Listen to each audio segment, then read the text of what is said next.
The reason that grammar books were written in English in the first place, in the 17th and especially the 18th century, people were conscious that English had achieved a level of excellence in literature in particular, and they compared it to the classical Roman period. It was called the Augustan Age, referring back to the Caesar Augustus. They were also very conscious that language changes. They knew that Chaucer was a great poet in the 14th century, but here it was only 3 or 4 centuries later. Very few people could read Chaucer. Language, especially English, changes dramatically. They wanted to freeze it. They wanted to petrify it. They also wanted to purify it.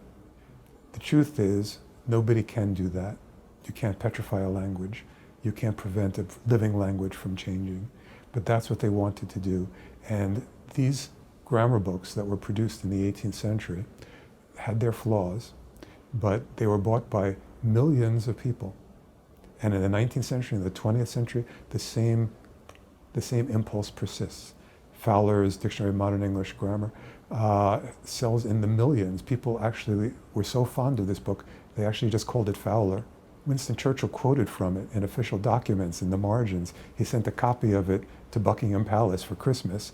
People do want these rules set out because, especially those who were in the rising middle class from the 18th century on, they wanted to speak like the people they wished to join socially.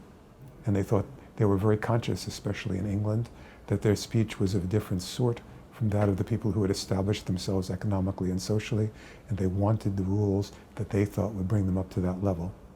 These were prescriptive rules. These grammarians were telling them what they should say, which is sort of like prescribing them the way that a doctor prescribes a medicine.